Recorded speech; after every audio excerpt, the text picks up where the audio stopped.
Hello good morning student, SK Sankalp YouTube channel पर आपका स्वागत है। आज हम पॉलिटी की अगली क्लास लेकर आए हैं। जैसा आपको विदित होगा, पिछली क्लासेस में बच्चों हमने कल कवर किया था भारत शासन अधिनियम 1935 और 1935 अधिनियम के बाद भारत में एक महत्वपूर्ण अधिनियम आया था जिसे हम भारत स्वतंत्रता अधिनियम के नाम से भी जानते हैं। ठीक है बच्चों, चैनल को सब्सक्राइब करते रहिएगा। आपके नीचे एक बेल आइकन का बटन आ रहा होगा, उसको प्रेस कीजिएगा। ठीक है, और चैनल को सब्सक्राइब भी करते रहिएगा। ठीक है, आइए देखते हैं भारत स्वतंत्रता अधिनियम 1947 क्या था। भारत स्वतंत्रता अधिनियम 1947 की क्या प्रमुख विशेषताएं थीं। ठीक है, जो एग्जाम व्यू से आपके मोस्ट मानी जाती हैं। देखिए बच्चों, जब भारत में 1935 का अधिनियम आया तो उस अधिनियम में काफ़ी सारी विशेषताएं थी जो महत्वपूर्ण अधिनियम भी माना जाता है, सबसे बड़ा दस्तावेज था। लेकिन इसके बाद जो भारत की स्वतंत्रता के समय भारत में जो अंतिम अधिनियम लाया गया था वो था आपका भारत स्वतंत्रता अधिनियम 1947। ठीक है, तो हमने कल कवर किया था भारत स्वतंत्रता अधिनियम 1947 और आज हम कवर करने वाले हैं भारत स्वतंत्रता अधिनियम 1947। ठीक है, जैसा कि आप नाम से देख रहे होंगे स्वतंत्रता अधिनियम। ठीक है, पहली बात तो बच्चों हम ये जानेंगे कि भारत में जितने भी अधिनियम ब्रिटिशों के समय बनाए गए थे तो ये भारत का अंतिम ब्रिटिश अधिनियम था। ठीक है, भारत का हम बोल सकते हैं अंतिम अधिनियम था। और इस समय की प्रमुख विशेषताएं क्या थी उसको देखते हैं हम। देखिए बच्चों, जब ये 1947 का टाइम पीरियड होता है तो उस समय एक घोषणा जो है वो 20 फरवरी 1947 को की जाती है। ठीक है, तो 20 फरवरी 1947 को जो उस समय ब्रिटिश प्रधानमंत्री थे, उस समय जो ब्रिटिश पीएम थे उनका नाम था आपका क्लीमेंट एटली। ठीक है, तो क्लीमेंट एटली ने एक महत्वपूर्ण घोषणा भारतीयों के लिए की। जो ब्रिटिश प्रधानमंत्री थे क्लीमेंट एटली, उन्होंने 20 फरवरी 1947 को भारतीय संदर्भ में एक घोषणा की कि अब ये वक्त आ गया है, वो समय आ गया है कि अब भारतीयों को जो ब्रिटिशों ने सत्ता हथियाई थी या भारतीयों की जो सत्ता होनी चाहिए थी भारतीयों के पास, जो ब्रिटिशों के पास थी, वो अब भारत में उत्तरदायी हाथों में सौंप दी जाएगी। ठीक है, ये महत्वपूर्ण विशेषता थी, उत्तरदायी भारतीयों को सौंप दी जाएगी। और उत्तरदायी भारतीयों को सौंपने की जब ये घोषणा होती है तो इस बात से थोड़ी नाराजगी होती है। जो उस समय एक प्रमुख दल हुआ करता था कांग्रेस के अगेंस्ट, वो था आपका मुस्लिम लीग। ठीक है, लेकिन मुस्लिम लीग ने कहा कि रुकिए, आप ये घोषणा बाद में करिए, लेकिन उससे पहले हमें जो है भारत विभाजन चाहिए, हम भारत विभाजन चाहते हैं, अपना पृथक एक राष्ट्र चाहते हैं। और उससे पहले क्लीमेंट एटली ने घोषणा कर चुके थे 20 फरवरी 1947 को कि उत्तरदायी भारतीय हाथों में उनकी सरकार को सौंप दिया जाएगा। और उन्होंने ये घोषणा कर दी थी कि हम 30 जून 1947 तक, ध्यान रखिए, 30 जून 1947 तक जो भारतीयों की सत्ता है वो भारत के उत्तरदायी हाथों में सौंप देंगे। ठीक है, लेकिन होता क्या है, 30 जून 1947 से पहले जैसे ही घोषणा होती है तो मुस्लिम लीग आपत्ति दर्ज कराता है और मुस्लिम लीग कहता है कि भारत की सत्ता भारत के हाथ में बाद में सौंपिएगा, पहले आप हमारा जो फैसला है उसको करिएगा, भारत विभाजन करिएगा, हमें भारत विभाजन से कम कुछ भी मंजूर नहीं होगा। ठीक है, तो इसी समय क्या होता है, आपने सुना होगा एक माउंटबेटन योजना है, आपने आधुनिक भारत में पढ़ा होगा, उसका ज़्यादा हम विस्तार पूर्वक वर्णन यहाँ नहीं करेंगे क्योंकि पॉलिटी हम पढ़ रहे हैं। ठीक है, इस समय क्या होता है कि मुस्लिम लीग जब अड़ जाता है कि हम इसको नहीं मानेंगे, पहले आप हमारी मांगों पर गौर करें, तब जो ब्रिटिश सरकार होती है वो 3 जून 1947 को, ध्यान रखिए, ब्रिटिश जो सरकार होती है वो 3 जून 1947 को फिर एक घोषणा करती है। ठीक है, 3 जून 1947 को ब्रिटिश सरकार घोषणा करती है कि जो भारतीय संविधान सभा बनी है बच्चों, जो हम अगले लेक्चरों में पढ़ेंगे, संविधान सभा 1946 वाली, तो संविधान सभा ने हमारे देश का कानून बनाया था, संविधान बनाया था, आप सभी जानते हो। तो ब्रिटिश सरकार ने घोषणा करी कि जो संविधान सभा के द्वारा बनाया गया जो कानून है, ठीक है, या संविधान सभा के द्वारा जो कानून बनेगा या संविधान बनेगा, ये संविधान जो है भारत में उन क्षेत्रों में लागू नहीं होगा जो क्षेत्र इसको नहीं मानेंगे। ये एक कह सकते हैं एक छूट दे दी गई कि मान लीजिएगा ये पूरा एक भारत है और भारत में कुछ क्षेत्र ऐसे हो सकते हैं, मान लीजिए ये कुछ क्षेत्र हैं, यहाँ तो शामिल हो जाएगा, लेकिन अगर ये क्षेत्र, कुछ चुनिंदा क्षेत्र इस संविधान सभा के द्वारा बनाए गए कानून को नहीं मानना चाहते तो वो कानून ना भी मान सकते हैं। ठीक है, लेकिन 3 जून 1947 को जब ब्रिटिश सरकार ने घोषणा करी कि संविधान सभा जो संविधान बनाएगी या बन रहा है, उस संविधान को कुछ क्षेत्र मान भी सकते हैं, कुछ क्षेत्र नहीं भी मान सकते हैं। लेकिन ब्रिटिश सरकार फिर इसी 3 जून 1947 को एक महत्वपूर्ण परिवर्तन करती है।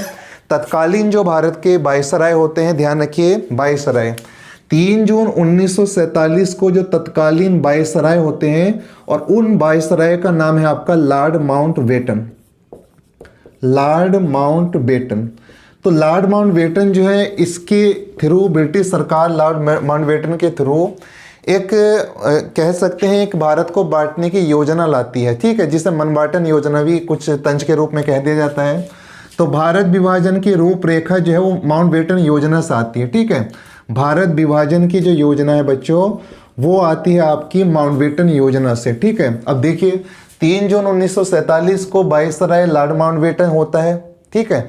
और ये लॉर्ड माउंटबेटन भारत को अलग टुकड़े करने के लिए, जिसमें आप जानते होंगे एक पृथक भारत बना और एक पृथक जो है पाकिस्तान नामक एक देश बना, ठीक है। इस समय हम डोमिनियन शब्द बोलेंगे।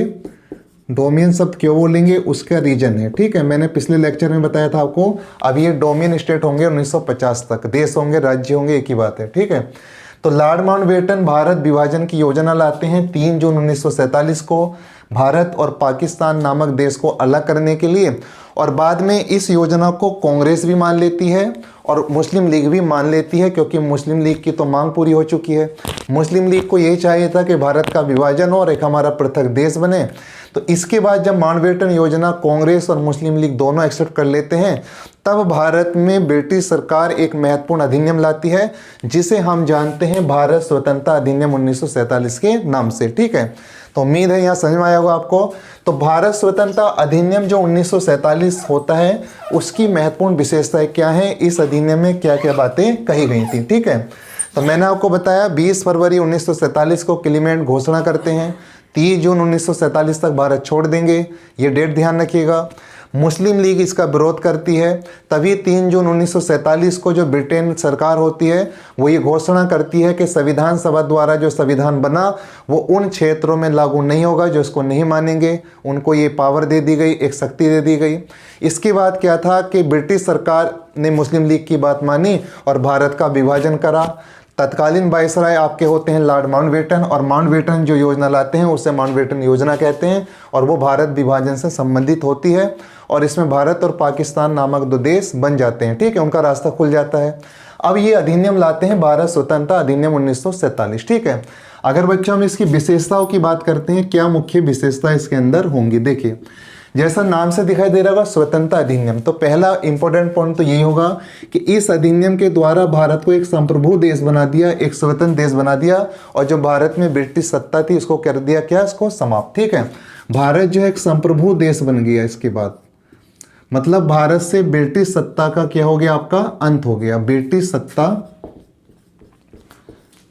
सत्ता का अंत बोलोगे आप, ठीक है। तो भारत जो है इस अधिनियम के द्वारा एक संप्रभु देश बन गया, साथ में जोड़ सकते हैं एक स्वतंत्र देश बन गया, और ब्रिटिश सत्ता का भारत में क्या हो गया, आपका अंत हो गया, ठीक है। और बच्चों अगर बात करें हम अगली महत्वपूर्ण विशेषता की, तो ध्यान रखिए अगली महत्वपूर्ण विशेषता ये थी कि भारत में जो संविधान सभा 1946 बनी थी, ठीक है, संविधान सभा जो 1946 बनी थी, अब आप जानते हो कि इससे पहले माउंटबेटन योजना में एक भारत देश बन गया था अलग, और भारत से अलग कर दिया गया था आपका पाकिस्तान, ठीक है।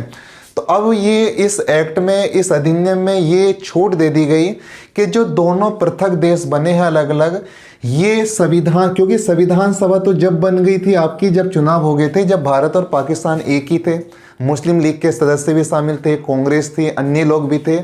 अब ये छूट दे दी गई कि जो संविधान सभा 1946 में बनी है और आप देश जो अलग है वो 1947 में हो, तो उस संविधान सभा के सदस्य अपने अपने देशों में जाकर अपने अपने संविधान का निर्माण भी कर सकते हैं, ठीक है। समझिए इस चीज़ को इस अधिनियम में कहा गया कि जो भारत और पाकिस्तान अलग हो गए हैं और जो 1946 में संविधान सभा बनी है, तो वो संविधान सभा जो है अपने अपने देशों में जाकर अपना अपना अलग संविधान भी बना सकते हैं, या फिर जो भारत में संविधान सभा 1946 बनी है उसके द्वारा जो संविधान बन रहा है आप उसको भी एक्सेप्ट कर सकते हैं, ठीक है।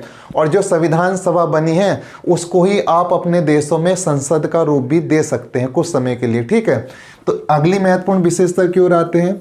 देखिए, जब भारत में ब्रिटिशों का शासन था तो एक उपाधि थी भारत में ताज का शासन, ठीक है, या कह सकते हो भारत का सम्राट। उस समय जो है, जैसे अब प्रधानमंत्री होता है, तो उस समय जो भारत के अंदर शासन था ब्रिटिशों का, तो एक शाही उपाधि थी इनके पास, शाही उपाधि। इस शाही उपाधि का जो है वो अंत कर दिया गया। इंपॉर्टेंट क्वेश्चन बहुत बार एग्जाम में पूछा जा चुका है कि ब्रिटिशों की जो शाही उपाधि थी, शाही उपाधि क्या थी आपकी? भारत का सम्राट। शाही उपाधि थी आपकी बच्चों भारत का सम्राट, और इस भारत के सम्राट की उपाधि को कर दिया गया समाप्त, ठीक है। तो एग्जामिनर ऐसे क्वेश्चन पूछ लेता वनडे एग्जाम में कि ब्रिटिशों की शाही उपाधि भारत का सम्राट निम्न में से कौन से अधिनियम के द्वारा समाप्त कर दी गई थी? तो आपको जो एक्ट पढ़ाए हैं वो ऑप्शन दे देगा और ये ऑप्शन दे देगा, आपको देखकर बताना होता है, ठीक है। कभी कभी वो अधिनियमों से विशेषताएं पूछ लेता है जब अच्छे एग्जाम में बैठते हैं कि भारत स्वतंत्रता अधिनियम 1947 के संदर्भ में सही कथन का चयन कीजिए, ठीक है। कभी कभी दो विशेषताएं ठीक होती हैं, तीनों भी ठीक होती हैं, या आपने जो पढ़ा उनमें से एक देगा और विशेषताएं और अधिनियमों की दे देगा, ठीक है।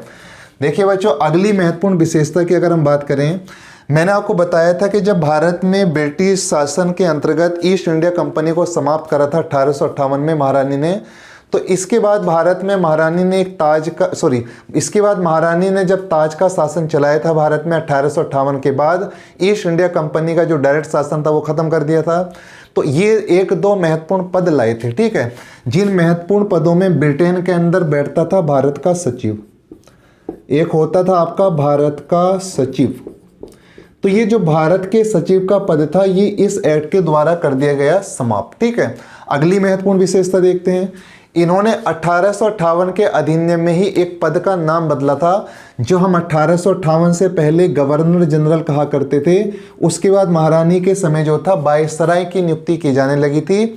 वायसराय का मीन ये होता था कि जो महारानी का प्रतिनिधि हो, इंग्लैंड की सरकार का प्रतिनिधि हो, ठीक है।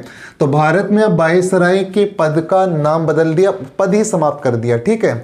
लेकिन हाँ, इन्होंने बाद में जब भारत स्वतंत्र हो गया तो इन्होंने दोनों देशों के लिए गवर्नर जनरल की नियुक्ति का प्रावधान भी किया था, ठीक है। तो ध्यान रखिए, इस अधिनियम द्वारा एक तो भारत का सचिव का पद खत्म कर दिया, वायसराय का पद खत्म कर दिया गया, शाही उपाधि भारत का सम्राट जो लगाते थे ब्रिटिश महारानी या राजा, उसको समाप्त कर दिया गया। भारत संप्रभु देश बन गया, भारत स्वतंत्र हो गया इस अधिनियम के द्वारा, और ब्रिटिश सत्ता का भारत में क्या हो गया? आपका अंत हो गया, ठीक है। अब बात बच्चों अटकी थी आपकी रियासतों पर। जो भारतीय रियासतें थी उस समय, उन रियासतों पर बात अटकी थी, तो उन रियासतों को क्या अधिकार दिए गए या क्या अधिकार नहीं दिए गए, ठीक है। तो अगली महत्वपूर्ण विशेषता देखते हैं।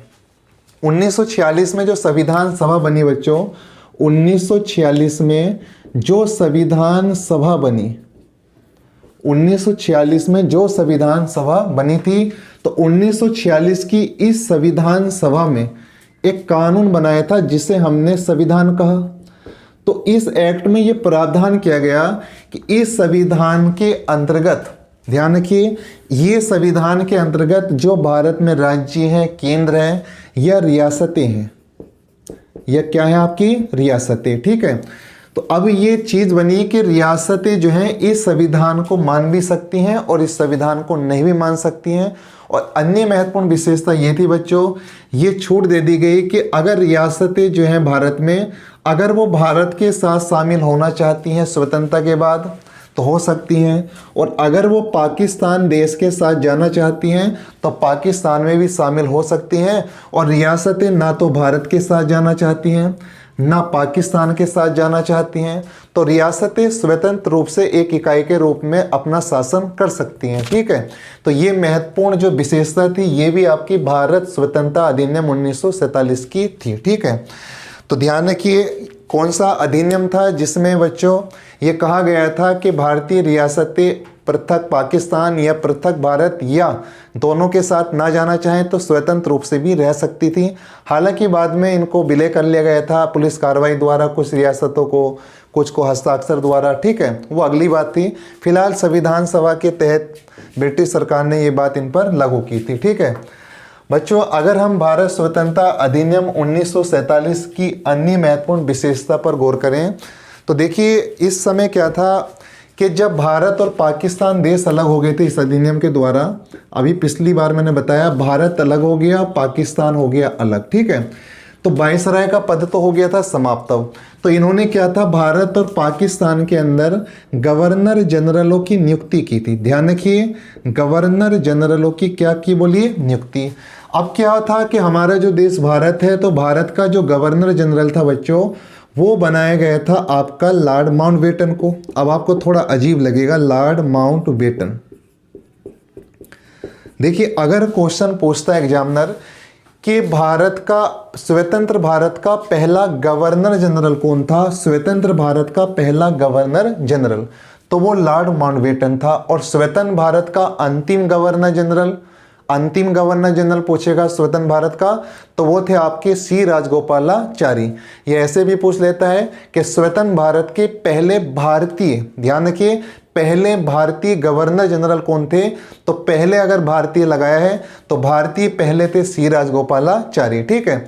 तो वायसराय का पद तो हो गया था समाप्त, तो लॉर्ड माउंटबेटन वायसराय के रूप में अब काम नहीं कर सकता था, ठीक है।